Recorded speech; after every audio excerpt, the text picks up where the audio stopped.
It's a common inspirational saying that people hear or read that says that you can do anything, you can be anything if you want to be. And I hear a lot of backlash to this statement almost every time that it comes up in a conversation. People are always saying things like, no, that's not true, like you can't follow, like your dreams can't become reality. And okay, yes, I will concede that your dreams of being a turtle will not come true.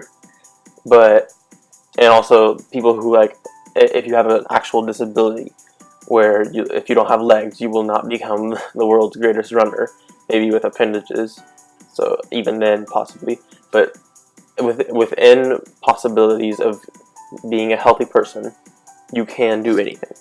However, to clear up some of the confusion around this quote and this saying in general, I would like to submit that there should be a change to what it's saying.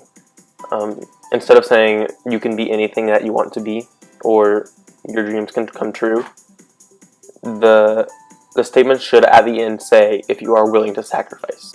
And I say this because a lot of the times for most people it appears that it is true that they cannot be a certain thing that they want to be because of gaps in their capabilities. Some people believe that they could never reach a certain level of intelligence for, like, with math or with like reading or anything like that. And for a lot of cases, within what they're doing, the bounds of the effort like that they're giving, that is true. But whenever you're prepared to step out of your comfort zone and sacrifice free time that you have, sacrifice other things that you're doing, then you can actually change the way that you are. You can become amazing at something that you were terrible at before. Just to give the example of a famous mathematician who is now 28 years old. His name is Peter, I believe, Scholzen. Scholze. When he was around 14, he lived in Germany, and he was a regular math student. He was going to basically a magnet school for math and science, so he was good at math and stuff. But he was really interested in what he was doing, and so what he did was he had heard about this guy named Andrew Wiles. This is a real story, who went and proved something called Fermat's last theorem, which basically, I'll put it up on the screen, says that x to the n plus y to the n equals z to the n has no non-zero integer solutions for n is greater than 2. And so this was something that it seems really simple. Anyone can understand this like idea, Fermat's last theorem. But Andrew Wiles had an insanely long proof that was groundbreaking that no one had been able to do. And so Peter Scholze, however you say the German pronunciation, he was intrigued by this, and so he went and he looked at Andrew Wiles' proof, and he read it from back to front. He went all the way back and traced it up, and he couldn't understand it. Okay, and so he was terrible at it. He said, like, he was completely lost. What he did was, and he probably did this without going out a lot, or he had to sacrifice time essentially.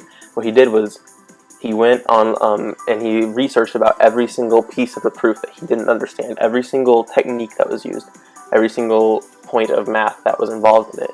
He went and researched about it, and this goes way beyond the scope of anything that you'll ever be introduced to in school. And so, but he did it, and he sacrificed his time, and now there's a proof that he made when he was 22 in one of his college papers that has completely changed number theory in the world. So yeah, at 22, his proof had something to do with something called perfectoid spaces, which is a mathematical concept that is way beyond my level or anything that we can look at in high school.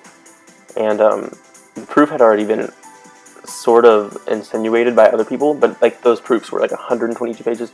He condensed it down to 27 pages, and he now is considered one of the leading mathematicians in the world at age 28, and so, or 29 actually. It's insane, but that comes from sacrifice. Another example, Abraham Lincoln. He taught himself to read. Basically, all the slaves and everyone who taught themselves to read. Like, that's insanely. That's something that needs more applause than people are ever going to give it, because we're so used to just being taught to read in school. But that's something that takes sacrifice in it, and you can't go out and, like, whenever you're doing that kind of thing, you can't be going out with friends or partying or doing anything like that. You have to be able to sacrifice your time. So my point here, through these semi-helpful examples of people who have been successful, been greatly successful, is that you can be anything that you want to be, and you can do things that you want to do if you are willing to sacrifice other things in your life. If you stayed all the way through this, then thank you so much, guys, for watching. Some of the facts in here, like the amount of pages for proofs that these people did, and other things, I'm mostly doing those off of memory, so I apologize if they're not exactly accurate, but I believe that they're pretty close to true. They give a sense of what I was trying to explain. Drop a like and subscribe if you want to, and yeah, see you next time.